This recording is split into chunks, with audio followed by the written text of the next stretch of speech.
Capítulo 24. A advertência de John Q. Adams. Guerra psicológica e guerra econômica contra a Rússia. Demonização do presidente Putin. Ressurreição do nazismo na Ucrânia. O óleo do Mar Cáspio. Modernização do arsenal nuclear da Rússia. Criação da União Econômica Eurasiana. Acordo entre Rússia e China. Prejuízos da União Europeia com as sanções contra a Rússia. O gasoduto Nord Stream. China e Rússia e a criação de nova estrutura internacional de pagamentos.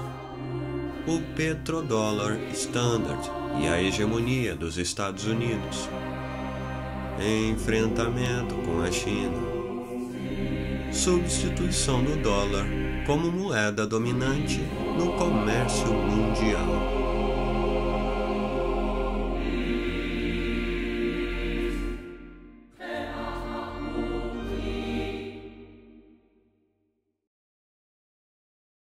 As contradições no trasfondo das guerras da Ucrânia, Síria, Iraque, Iêmen, Líbia, Afeganistão e etc.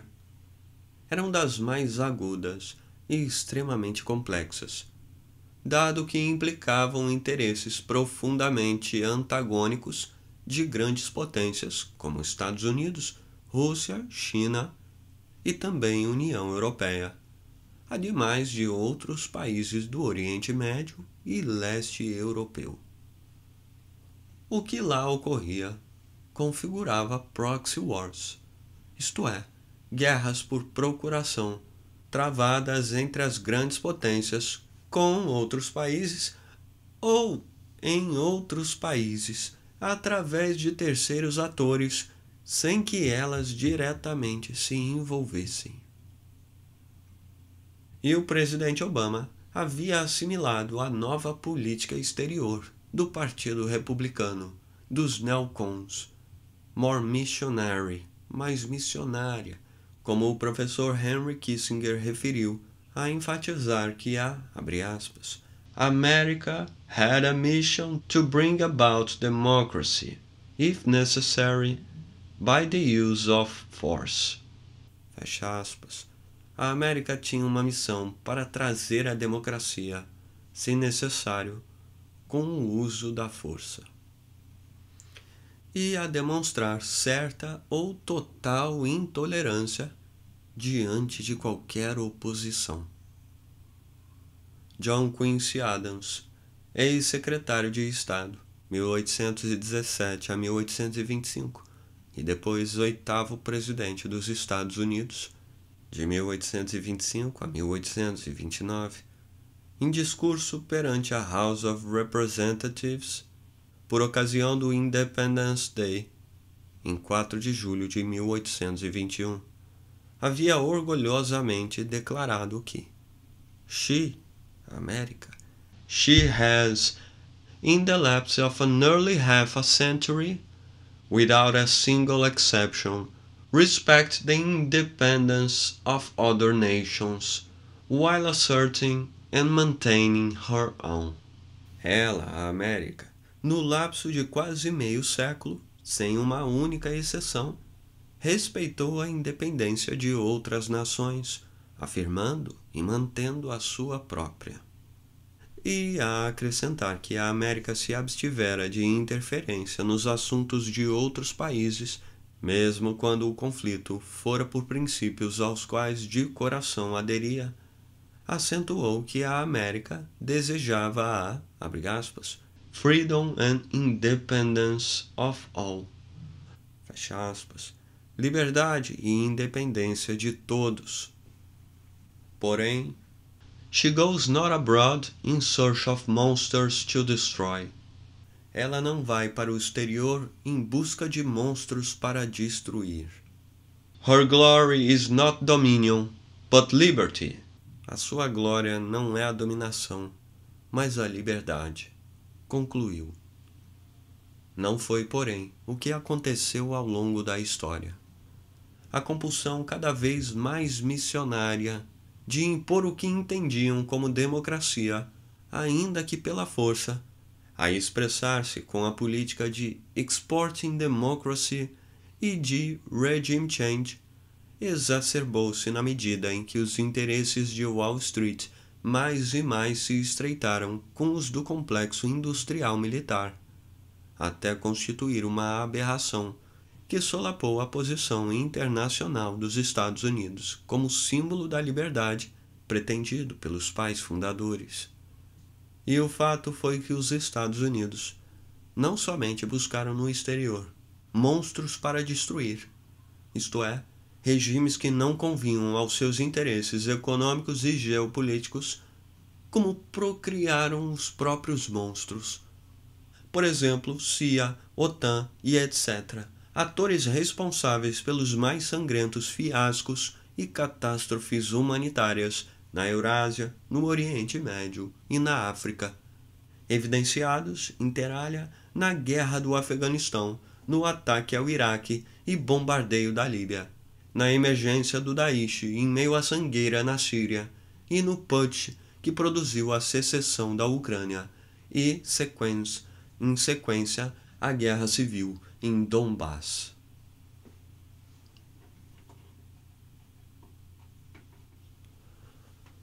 Não obstante, o presidente Obama, como antes o presidente George W. Bush, perseverou no propósito de estender a máquina de guerra da OTAN à Ucrânia como porta de entrada, e daí a alcançar o resto da Eurásia até o Mar Cáspio, o maior lago do planeta, e com o Golfo Pérsico, uma das duas maiores áreas ricas em reservas de petróleo e gás existentes na Terra, ademais de sua importância para a conexão com muitas outras regiões de interesse do Ocidente. Tratava-se de uma região de fundamental relevância econômica, militar e geopolítica, onde os Estados Unidos estavam a perder mais e mais a influência, em virtude do soerguimento da Rússia, sob o governo do presidente Vladimir Putin. Este quod é aquele. A intensa campanha para demonizá-lo, sob o pretexto da reincorporação da Crimeia, empreendida pelos governos do Ocidente, Estados Unidos e União Europeia, e pela mídia corporativa internacional, veículo das operações de guerra psicológica. Com toda a razão, o economista Paul Craig Roberts, ex-secretário assistente do Tesouro na administração do presidente Ronald Reagan, de 1981 a 89, acusou, abre aspas, "The Obama regime and its neocon monsters and European vassals have resurrected a Nazi government and located it in Ukraine." O governo de Obama e seus monstros neoconservadores e vassalos europeus ressuscitaram um governo nazista e o colocaram na Ucrânia. Conforme explicou, o golpe na Ucrânia foi um esforço de Washington, abre aspas, "to thrust a dagger into Russia's heart", para enfiar uma adaga no coração da Rússia. E, abre aspas, a ousadia de tal ato criminoso foi encoberta pela construção de uma falsa realidade de uma revolução popular contra um governo corrupto e opressivo. Fecha aspas.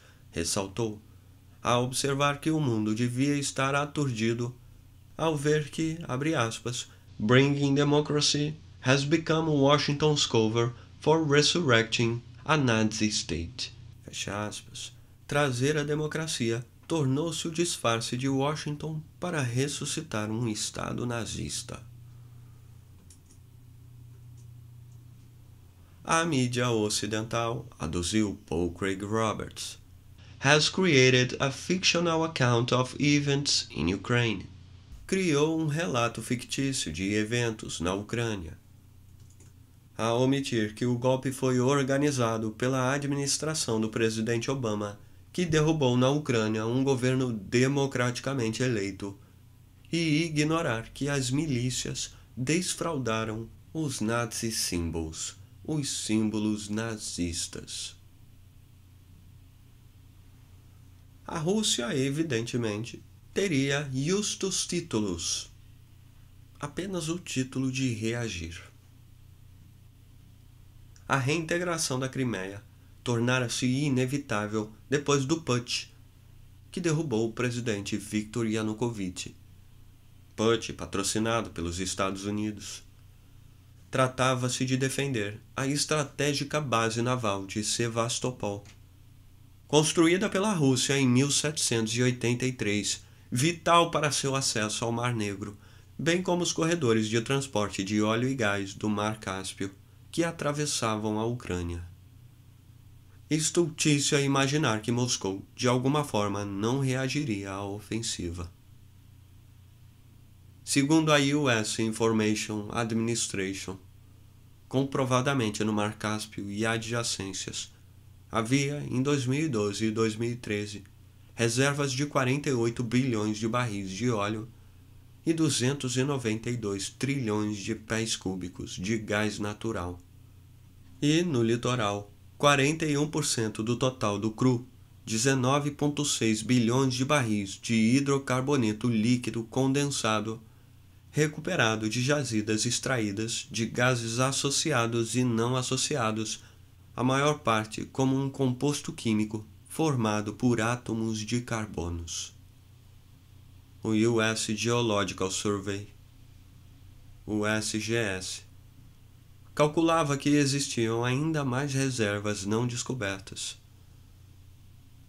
com 20 bilhões de barris de óleo e 243 TCF, trilhões de pés cúbicos, de gás natural.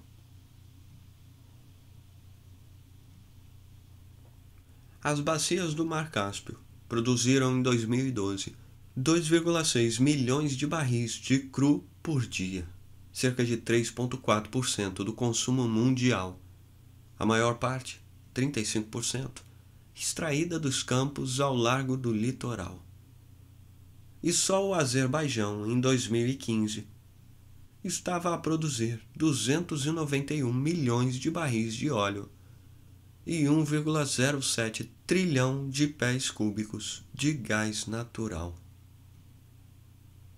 O total das reservas fora antes, em 1999, estimado em mais de 100 bilhões de barris de óleo, 10 vezes mais que as reservas do Alasca.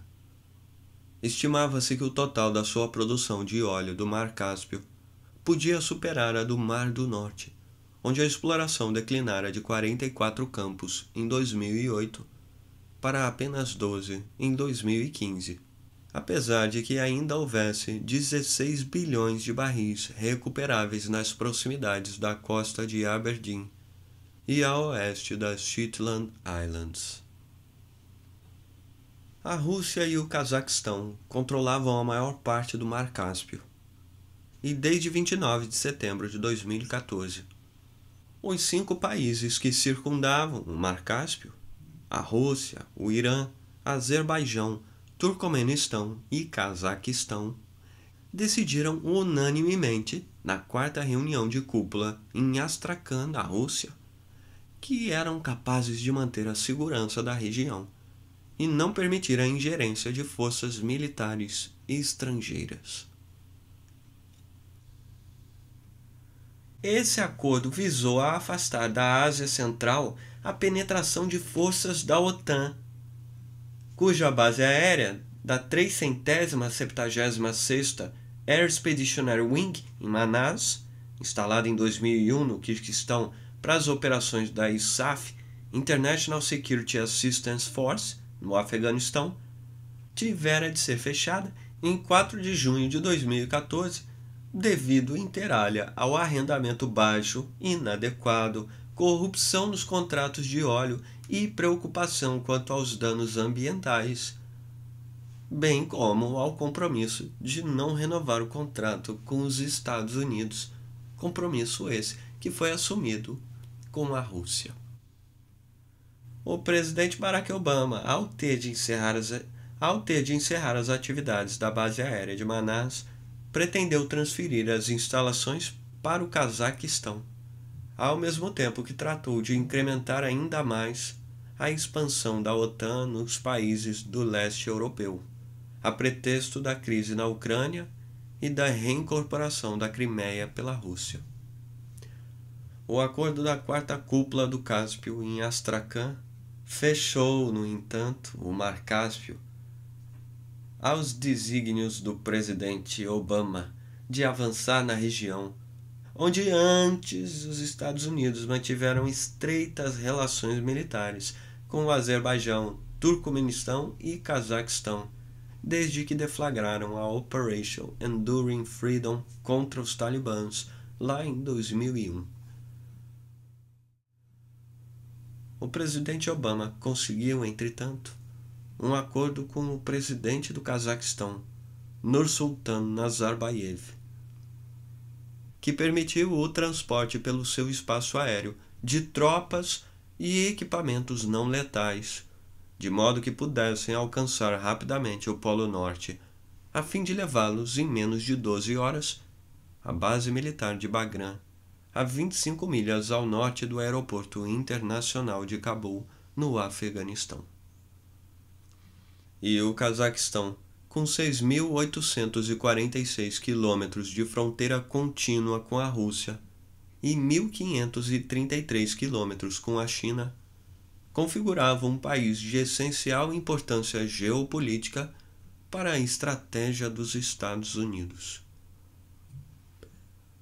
A base aérea dos Estados Unidos, de Kashi-Kanabá, no Uzbequistão, já havia sido fechada em 2005, mas a Alemanha continuou a manter a pequena base aérea de Termez, a única do Ocidente que lá funcionava, no Sudeste, e era também usada pelos países da OTAN para a guerra no Afeganistão, onde ainda estavam estacionados, em meados de 2015, 12.500 soldados, entre os quais 850 alemães e 10.000 americanos, integrantes da Operation Freedom Sentinel, dado que os insurgentes continuavam a operar no Nordeste, província de Kunduz, com a participação de muitos tadiques e uzbeques, militantes do movimento islâmico do Uzbequistão.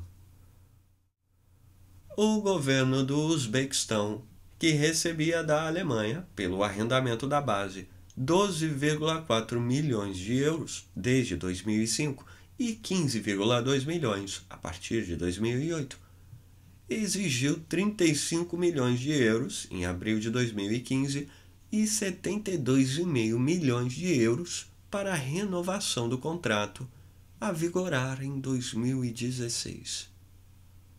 O presidente Islam Karimov proibiu, porém, o estacionamento de tropas na base de Termez, de sorte que ela seria apenas usada como centro logístico e eletrônico de reconhecimento e captação de inteligência na Ásia Central, Cazaquistão, Sudeste da Rússia e Oeste da China, bem como, possivelmente, do Irã, Paquistão e Índia.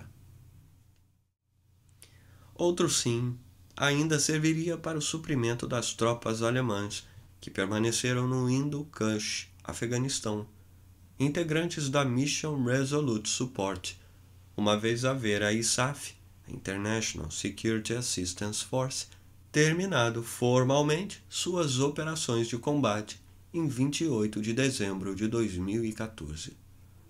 A Alemanha somente mantinha em Termez, junto com a Força Aérea do Uzbequistão, 3 aviões C-160 Transal e 160 operadores, embora entre 17.000 e 18.000 de várias nações ainda devessem continuar no Afeganistão.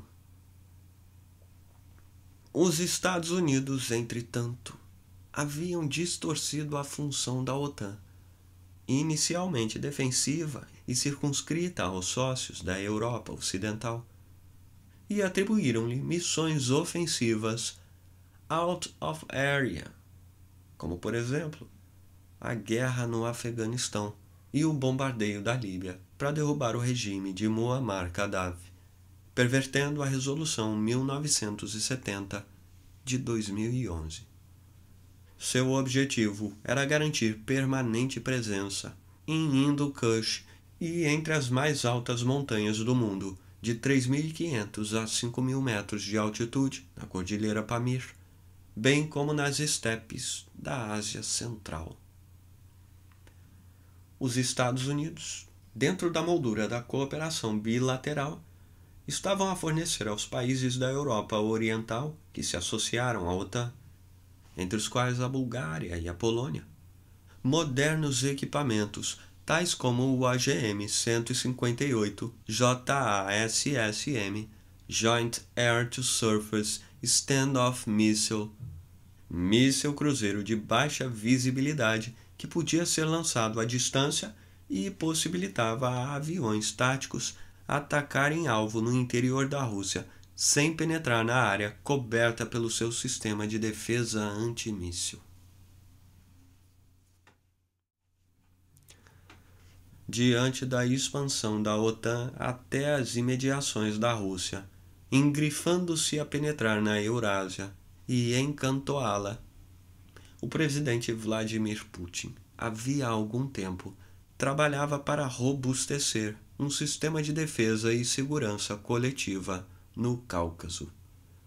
O esboço do acordo já havia sido elaborado com a Armênia, similar ao que fizera com o Quirguistão, Tajiquistão, Cazaquistão, assim como com a Bielorrússia, cujas unidades de combate e defesa atuariam coordenadamente com as da Rússia, como anunciou o tenente-general Pavel Kurachenko, do comando da Força de Defesa Aeroespacial da Rússia.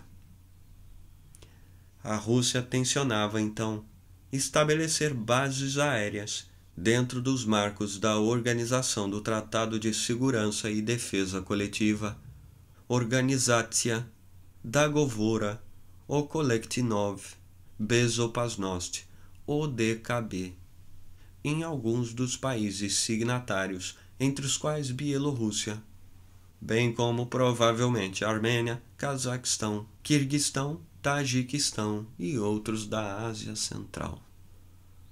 Para a Bielorrússia, país com o qual, em setembro de 2015, estava a negociar a abertura de uma base aérea em um sistema conjunto de defesa, Moscou pretendia enviar 2.250 unidades de modernos equipamentos, aviões de combates Su-35 e Su-35S, helicópteros Mi-8MTV-51, radares, novos aparelhos para assalto de paraquedistas, veículos de infantaria de combate e complexos drones UAV. Se vis pacem, para bellum. Se você quer paz, prepare-se para a guerra. Mas os países do Báltico e a Polônia, os mais belicosos, assustaram-se. Era supérflua a presença de forças da OTAN no seu território. Em 1997, ao tempo em que o presidente Bill Clinton planejara a expansão da OTAN aos países do leste europeu, o contra-almirante Eugene J. Carroll Jr., em artigo publicado em Los Angeles Times, reiterou a advertência do diplomata George F. Kennan, autor da doutrina de containment, contenção, da União Soviética, de que, abre aspas, expanding NATO would be the most fateful error of American policy in the post-Cold War era. Such a decision may be expected to impel Russian foreign policy in directions decidedly not to our liking. Expandir a OTAN seria o erro mais fatal da política americana na era pós-Guerra Fria. Pode-se esperar que tal decisão impulsione a política externa russa em direções decididamente não do nosso agrado. Daí que a Rússia, evidentemente, tinha de reagir, reincorporando a Ucrânia e Sevastopol à sua jurisdição, de modo a preservar a base naval na Baía Anktyar, Pedra Branca, fundada entre 1783 e 84, uma vez que o objetivo implícito, inter alia, do Departamento de Estado e outras instituições públicas e privadas dos Estados Unidos, NED, USAID e ONGs, ao promoverem um putsch contra o presidente Viktor Yanukovych, consistia em instalar novo regime e estender a máquina de guerra da OTAN à Ucrânia, cerca de 490 quilômetros de Moscou. O general Joseph Dunford Jr., do US Marine Corps, nomeado pelo presidente Obama chefe do Estado-Maior Conjunto das Forças Armadas, declarou ao Armed Services Committee do Senado em Washington que abre aspas, Russia represents the greatest threat to our national security. If you look at their behavior, it's nothing short of alarming. A Rússia representa a maior ameaça à nossa segurança nacional. Se você olhar para o comportamento deles, é nada menos que alarmante. Porém, o presidente Putin já havia percebido a ameaça na fabricação pelos Estados Unidos de novos mísseis com precisão e letalidade de longo alcance, Patriot, Aegis/Standard Missile e Slam-Ram, Surface Launched Advanced Medium Range Air-to-Air Missile. E Slam-Ram, Surface Launched Advanced Medium Range Air-to-Air Missile. AIM-120 AMRAAM, Advanced Medium Range Air-to-Air Missile e etc., os quais, além da visibilidade, podiam atingir alvos estratégicos na Rússia. E desde alguns anos, a Rússia começara a modernizar seus armamentos e produziu um míssil cruzeiro que, instalado em submarinos e navios de guerra, podia reduzir o poder militar dos Estados Unidos sobre vasta região, de Varsóvia a Cabul, de Roma a Bagdá. Os Estados Unidos, por outro lado, desenvolveram um sistema antimísseis cruzeiros conhecido como J-LANS, montado e preso em plataformas eletrônicas com ampla área de alcance e radar de precisão, a integrar o Theater Air and Missile Defense, JTAMD.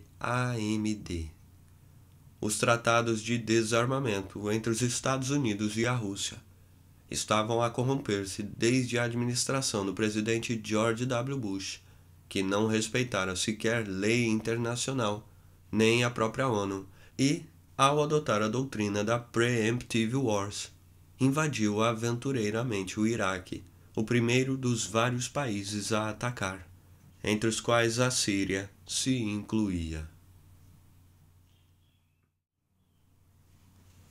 O presidente Putin havia salvado a Rússia da desintegração. Abre aspas. Histórico feito durante crucial período. Fecha aspas. Conforme lembrou ao povo russo Mikhail Gorbachev, ex-secretário do Partido Comunista de 1985 a 1991 e presidente da União Soviética, a apoiar a reincorporação da Crimeia. Todo seu esforço visava restaurar, ainda que parcial e conforme normas do capitalismo, o espaço de influência econômica e política da União Soviética sob o nome de União Econômica Eurasiana, Eurasec, UEE, reestruturando os países da Comunidade dos Estados Independentes, CEI, comunidade criada em 1991, na gestão do ex-presidente Boris Yeltsin, sem maior organicidade, união alfandegária, relações de comércio e assistência mútua, embora possuísse um mercado de cerca de 180 milhões de pessoas. e a recomposição de uma Rússia com a dimensão econômica, geopolítica e estratégica da extinta União Soviética era o que os Estados Unidos não aceitavam e queriam obstaculizar com a decretação de sanções a pretexto da reintegração da Crimeia e da guerra civil no leste da Ucrânia. Essa foi, fundamentalmente, a ratio essendi, a razão de existir, do putsch contra o governo do presidente Viktor Yanukovych, desfechado pelas milícias ultranacionalistas e neonazistas, com o custeio dos Estados Unidos e dos ricos oligarcas, temerosos de que a concorrência acabasse com o monopólio dos setores industriais sob seu domínio, se a Ucrânia aderisse à União Econômica Eurasiana. A unipolaridade dos Estados Unidos no sistema financeiro internacional, fator que possibilitava a imposição de sanções conforme seus interesses econômicos e geopolíticos, impeliu outros países a buscar diferentes instrumentos de comércio e de transações financeiras fora da esfera do dólar. E o presidente Putin projetou a eliminação do dólar e do euro nas transações comerciais dentro da moldura da UEE, Rússia, Bielorrússia, Armênia, Cazaquistão e, posteriormente, com a possível inclusão de outros países, tais como Quirguistão, Tajiquistão e Uzbequistão, a expandir o uso das moedas nacionais, rublo russo, rublo bielorrusso, dram e tenge, respectivamente, no pagamento de negócios e serviços financeiros internacionais. Outro sim, Dmitry Medvedev, primeiro-ministro da Rússia, estava a negociar a adesão do Vietnã à UEE com o primeiro-ministro Nguyen Thanh Dung. Em 2014, os bancos centrais da Rússia e da China assinaram um acordo de swap no valor de 150 bilhões de yuan, 23,5 bilhões de dólares, a fim de intensificar a cooperação financeira entre os dois países. Em agosto de 2015, o Banco Central da China iniciou um programa piloto de substituição do dólar pelo rublo na cidade de Suifenri, província de Heilongjiang, no nordeste do país.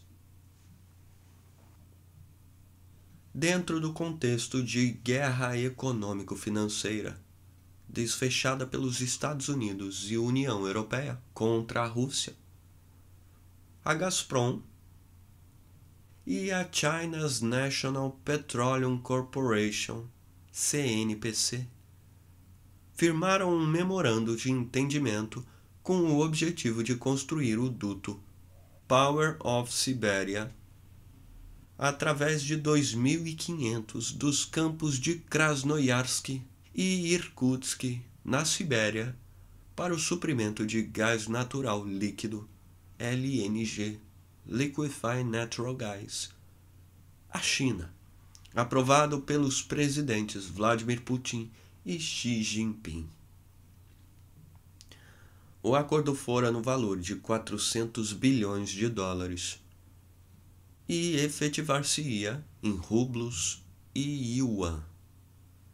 A Gazprom igualmente negociava com a China o fornecimento pela rota ocidental da Sibéria através do gasoduto de Altai, de 1.700 milhas, o volume de 30 bilhões de metros cúbicos por ano, com a perspectiva de aumentar o volume para 100 bilhões por ano.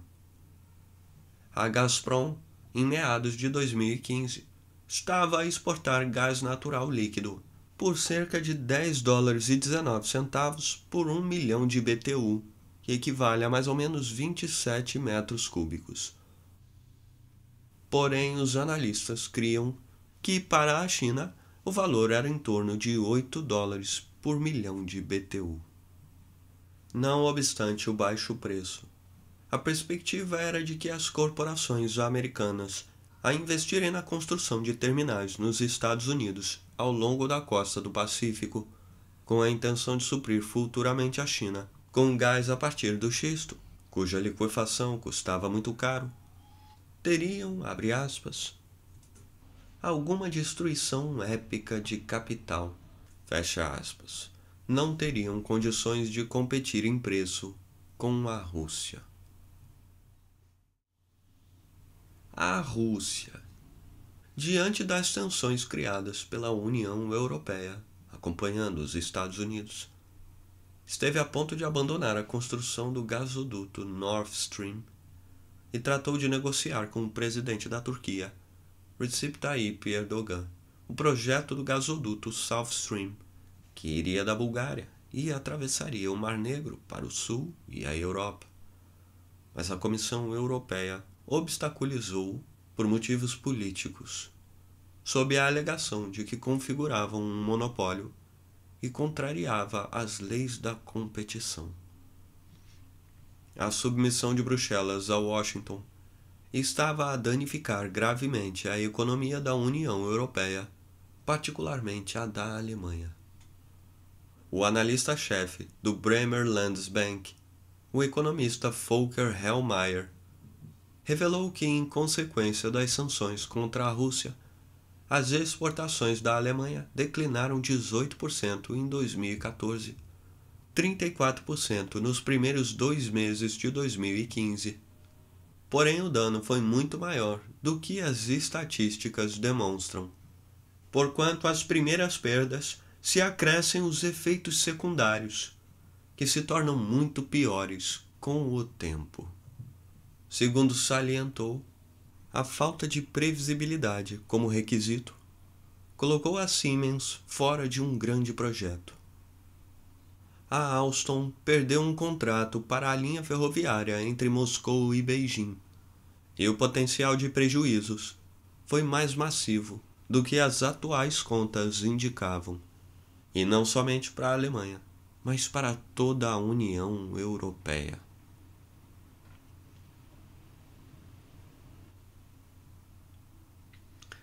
Diante da perspectiva de enormes perdas, as companhias alemãs E.ON e BASF Wintershall, juntamente com a British Dutch Royal Dutch Shell, Engie da França e a OMV da Áustria, desconsideraram as sanções decretadas contra a Rússia e mantiveram o projeto de construir com a Gazprom, com 51% das ações, o gasoduto Nord Stream 2, que teria 2 prolongamentos marítimos sob o Mar Báltico, bypassing a Ucrânia, por não ser uma rota confiável, e a Eslováquia.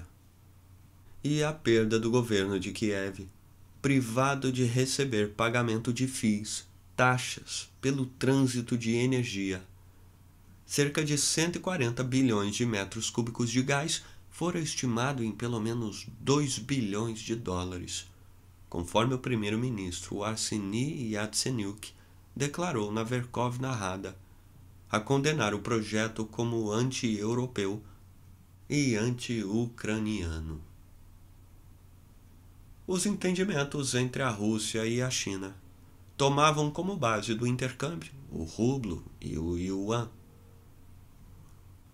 O Banco Popular da China, desde abril de 2012, estava a desenhar uma nova arquitetura de pagamentos internacionais e criou o CIPS, China International Payment System, um meio super rápido de transações com o yuan. CHN é igual a CNY, que é igual a CFXS, em substituição ao sistema de clearing controlado pelos Estados Unidos através da National Security Agency, a NSA. Assim se desobstruiu a via para a internacionalização do yuan e sua transformação em moeda de reserva. O yuan já se tornara em 2014 a 5ª maior currency, moeda usada no mercado mundial. E o CIPS começou a funcionar em uma primeira fase em outubro de 2015, enquanto a Rússia estava a lançar um protótipo nacional de cartão de crédito Mir, Paz ou Mundo, que poderia estender-se aos países do grupo BRIC, acrônimo do grupo denominado por Jim O'Neill do banco de investimento Goldman Sachs. Em novembro de 2015, o yuan foi, porém, incluído na Special Drawing Rights, SDR, a cesta de reservas do Fundo Monetário Internacional. Esse novo sistema de intercomunicação internacional de recursos financeiros, o CIPS, constituía frontal desafio ao SWIFT. Outro sim, com o objetivo de gerar o embrião de nova ordem econômica e financeira internacional. A China havia fundado o Asian Infrastructure Investment Bank, AIIB, com 100 bilhões de dólares e a adesão de inúmeros países. Em 20 de junho de 2015, o New Development Bank, em sociedade com o Brasil, Rússia, Índia, África do Sul, também com capital de 100 bilhões de dólares, como alternativa para o FMI e o Banco Mundial. Os 4 primeiros países que conformavam o BRIC, sem a África do Sul, compreendiam 40% da população mundial, 1/4 da área mundial e 35% do PIB mundial. Entre mentes, Moscou pretendia criar outro sistema interbancário, e o Banco Central da Rússia fora encarregado de construir uma alternativa para a SWIFT, Society for Worldwide Interbank Financial Telecommunication, de modo a enfrentar eventuais sanções dos Estados Unidos e a União Europeia que afetassem suas ordens de pagamentos internacionais no valor de mais de 6 trilhões de dólares, a envolver mais de 10 mil instituições financeiras em 210 países. A Roswif era a segunda maior associada depois dos Estados Unidos. E, caso os Estados Unidos e a União Europeia desabilitassem a Rússia da SWIFT, a situação poderia agravar-se a ponto de gerar provavelmente um conflito internacional de maiores proporções e imprevisíveis consequências.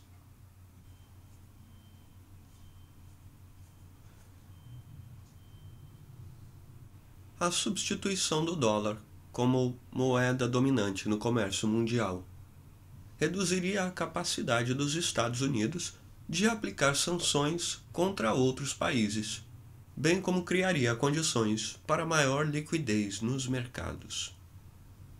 A Rússia, em 2014, decidiu estabelecer em rublos o preço de suas commodities, óleo e gás, e Washington alarmou-se com a notícia de que Moscou havia firmado com Teherã um memorando de entendimento para fazer transações de swaps à base Oil for Goods no valor de 20 bilhões de dólares, dando a Rosneft em torno de 500 mil barris por dia de petróleo para escoamento no mercado internacional. Esse fato alarmou Washington. O congressista Edward Royce, republicano, Califórnia, presidente do House Foreign Affairs Committee, escreveu ao secretário de Estado, John Kerry, uma carta, datada de 2 de junho de 2014, na qual expressou serious concern sobre a possibilidade de que o negócio permitisse ao Irã aumentar suas exportações de óleo em troca de armamentos e novas instalações nucleares fornecidas pela Rússia. Também, na percepção de Washington, esse acordo solaparia os esforços para isolar a Rússia feitos pelos Estados Unidos, abre aspas, after it annexed Crimea in March and started destabilizing. Depois de anexar a Crimeia em março, ia começar a desestabilizar o leste da Ucrânia. Em outubro de 2015, os bancos russos Sberbank, VTB, Gazprombank, Bank of Moscow, Russelkhozbank e etc. estavam já a usar outro sistema de pagamentos, fora da SWIFT.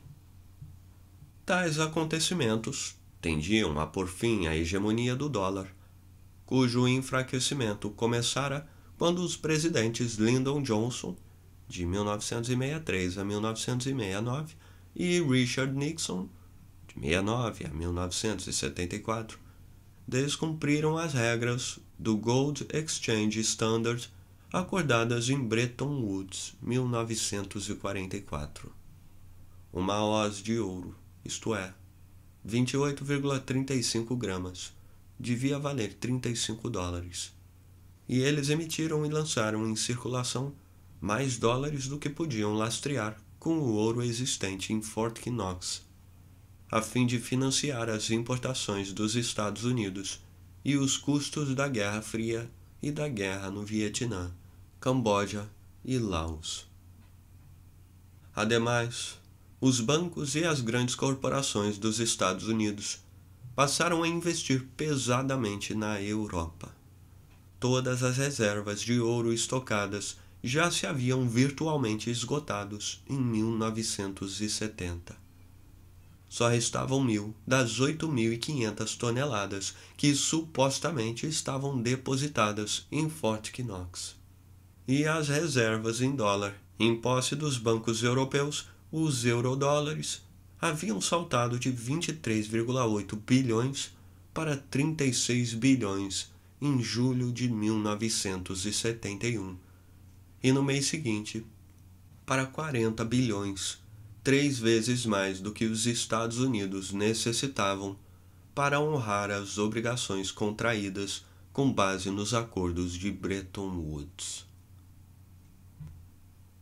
Entre mentes, os déficits orçamentários federais, desde 1960, recresceram em média 3 bilhões de dólares por ano, saltando de 9 bilhões em 1967 para 25 bilhões em 1968, devido aos gastos da guerra na Indochina, enquanto as obrigações dos Estados Unidos alcançavam 36 bilhões, e os estoques de ouro despenhavam-se de 24 bilhões em 1945 para 16 bilhões em 1962 e apenas 13 bilhões em 1969. Estimava-se que, em 1970, os eurodólares no mercado de Londres alcançavam um volume de 1,3 trilhão de dólares.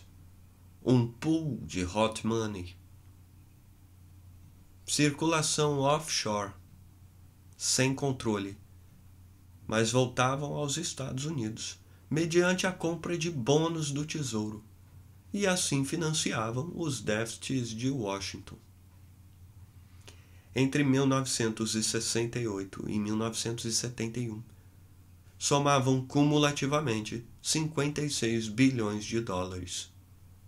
Tratava-se de uma economia gravemente enferma.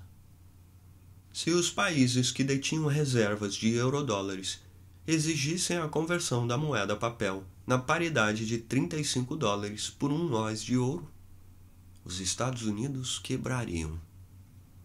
Daí que, em agosto de 1971, o presidente Nixon suspendeu unilateralmente a conversibilidade direta do dólar em ouro. A ordem monetária e econômica internacional sofreu forte abalo.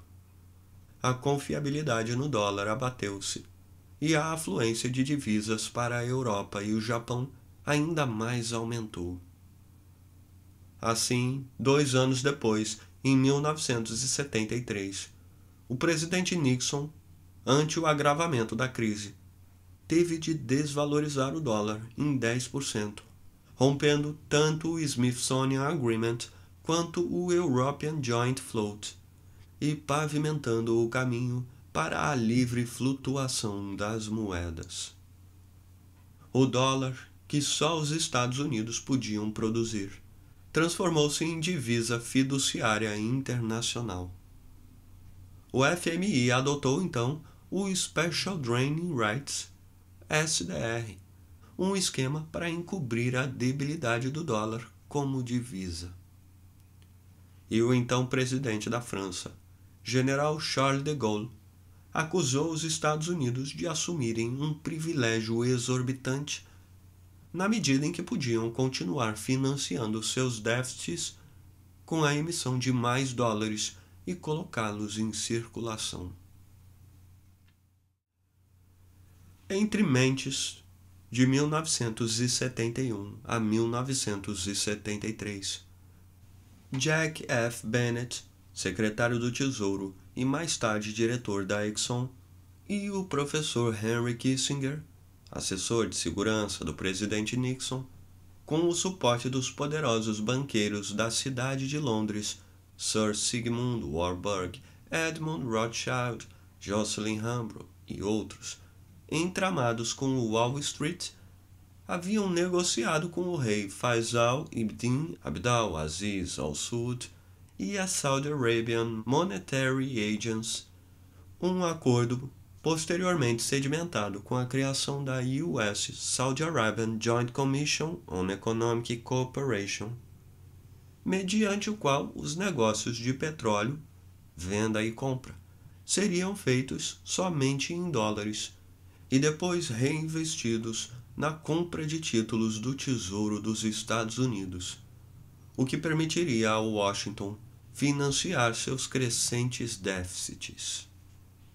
Em 1973, durante as celebrações do Yom Kippur, dia da expiação, 6 de outubro, o dia mais sagrado dos judeus, tropas da Síria e do Egito atravessaram o canal de Suez e investiram contra Israel, avançando na direção da península do Sinai e das colinas de Golã. Apesar da surpresa e das derrotas iniciais, com pesadas perdas, cerca de 2.600 soldados, as IDF reverteram a situação e em 28 de outubro, o Egito, Síria e Israel aceitaram o cessar-fogo. A fim de boicotar os Estados Unidos e o Ocidente por terem dado apoio a Israel, o Egito encorajou a elevação do preço do óleo cru de $3 por barril para $12 em 1974. Contudo, a reciclagem dos dólares já estava acordada com a Arábia Saudita quando ocorreu o choque do petróleo. E com os altos lucros que a alta lhe propiciou, Riyadh comprou $2,5 bilhões de bônus do Tesouro dos Estados Unidos. O acordo óleo/dólar foi expandido em 1975 aos demais membros da OPEC. O Petrodollar Standard substituiu então o Gold Exchange Standard e consolidou-se. O país que necessitava comprar óleo tinha necessariamente de obter dólares e tomar empréstimos de curto prazo aos bancos da Europa e dos Estados Unidos. Desta arte, ocorreu a mutação dos eurodólares em petrodólares. A demanda externa possibilitava a emissão contínua do papel moeda como fiat currency, moeda corrente, ou seja, não lastreada a um metal, sem nenhum valor intrínseco. Seu valor advém da confiança que as pessoas têm em quem emitiu o título, ou da imposição, no caso para a compra de petróleo, ou seja, uma moeda de curso forçada, e a acumulação de imensos débitos sem que Washington corresse o risco de cometer o default, o calote. E os petrodólares converteram-se em um dos alicerces do poder econômico dos Estados Unidos, reforçado ainda por outro choque do petróleo em 1979, enquanto os países da América Latina, Ásia e África atascavam-se em profunda crise de endividamento externo. Conforme salientou Richard Benson, ex-economista do Chase Manhattan Bank, o nível de prosperidade dos Estados Unidos, e não em pequena medida, estava a depender dos massivos déficits que os governos faziam nas relações comerciais com outros países, ao importar 3 trilhões de dólares em 1972, sem que realmente pagassem os bens que adquiriram. Os bancos centrais desejavam aceitar os acervos em dólar como investimentos. Entretanto, a única coisa que tinha valor na economia moderna era o óleo. Abre aspas. In the real world, which is a long way from Hollywood and the liberal media, the one factor underpinning American prosperity is keeping the dollar the world reserve currency. No mundo real, que está muito longe de Hollywood e da mídia liberal, o único fator que sustenta a prosperidade americana é manter o dólar como moeda de reserva mundial. E isto somente poderia acontecer se os países produtores de óleo sustentassem o preço e todas as suas reservas de divisas em dólares. If anything put the final nail in Saddam Hussein's coffin, it was his move to start selling oil for euros. Se alguma coisa colocou o último prego no caixão de Saddam Hussein, foi a sua jogada de começar a vender petróleo por euros. Comentou Richard Benson, aduzindo que The US is the sole superpower, and we control and dictate to the Middle East oil producers. America has the power to change rulers if they can follow the straight line the US dictates. America's prosperity depends on this. Os Estados Unidos são a única superpotência, e nós controlamos e ditamos os produtores de petróleo do Oriente Médio. A América tem o poder de mudar os governantes se eles não puderem seguir a linha reta ditada pelos Estados Unidos. A prosperidade dos Estados Unidos depende disso. Os Estados Unidos, havia algum tempo, abre aspas, perderam sua habilidade de ditar a política econômica de outros países, fecha aspas, declarou em entrevista à imprensa o professor Paul Krugman, da Princeton University e Prêmio Nobel de Economia. Porém, os grandes bancos que regiam a economia mundial, através do Fed e de Wall Street, jamais admitiram que o dólar, ainda a subsistir como fiat currency, pudesse perder o status de única moeda na condução das transações financeiras e do comércio internacional, sobretudo no de óleo e gás.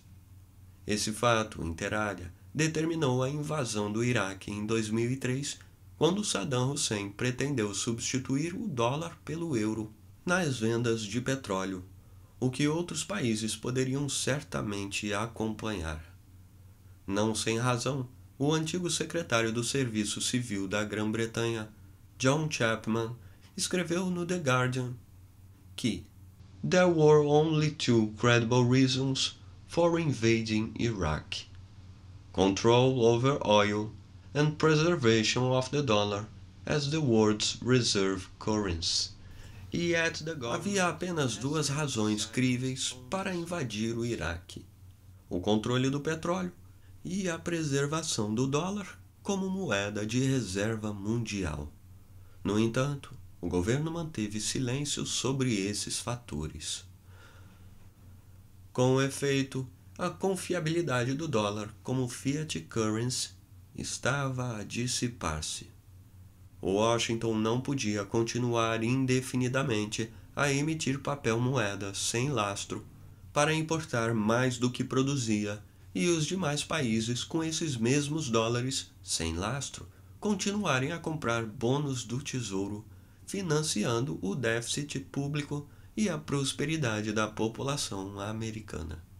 O déficit, a recrescer a cada ano, atingiu um montante de 18,1 trilhões de dólares em 2014, com a previsão de subir para 22,48 trilhões, federal, estadual e local, ao fim do ano fiscal de 2016, enquanto o PIB fora de apenas 17,42 trilhões, estimativa de 2014. A criação do CIPS pela China, como alternativa para a SWIFT, conjugada com a iniciativa similar da Rússia, o estabelecimento do Asian Infrastructure Investment Bank, AIIB, e do New Development Bank, em sociedade com o Brasil, Rússia, Índia, África do Sul, tendiam a quebrantar a preeminência de Wall Street, o que implicava aluir a hegemonia dos Estados Unidos, exercida por meio do dólar como única moeda de reserva internacional, e da expansão da máquina militar da OTAN, com que subordinava a União Europeia e outros países aos seus interesses econômicos e políticos. Esse era, em larga medida, o trasfundo das crises inter-alia na Ucrânia e na Síria. E no discurso pronunciado durante a cerimônia de formatura dos oficiais na Academia Militar de West Point, em 28 de maio de 2014, o presidente Obama nominou os países que lhe pareciam hostis aos Estados Unidos, ao apontar a, abre aspas, Russia's aggression toward former Soviet states, unnerves capitals in Europe, while China's economic rise and military reach worries its neighbors. From Brazil to India, rising middle classes compete with us, and governments seek a greater... A agressão da Rússia contra os antigos estados soviéticos enervam as capitais da Europa, enquanto a ascensão econômica e o alcance militar da China preocupam seus vizinhos. Do Brasil à Índia, as classes médias em ascensão competem conosco, e os governos buscam ter mais voz nos fóruns globais. Esses eram exatamente os países que conformavam o grupo denominado BRIC. O conflito, no entanto, estava decidido. O domínio do Ocidente, derrubado, pronunciou o economista Volker Hellmeier, analista-chefe do Bremer Landesbank. Entrevistado pelo Deutsche Wirtschaftsnachrichten em junho de 2015, ele observou que em 1990 os países do grupo BRIC respondiam apenas por 25% da produção mundial. Em 2015, respondiam por 56%. Representavam 85% da população mundial e controlavam 70% das reservas mundiais. E uma vez que os Estados Unidos não se dispunham a partilhar o poder, por exemplo, mudança na proporção de votos no FMI e no Banco Mundial, não restava a esses países emergentes senão construir seu próprio sistema financeiro. Jens Francis Steinhoff ponderou e afirmou: lá está o futuro. Sem Moscou e Beijing, nenhum problema no mundo se podia solucionar, declarou Volker Hellmeier ao pressagiar que, sem dúvida, o eixo Moscou-Beijing prevalecerá contra a velha hegemonia dos Estados Unidos.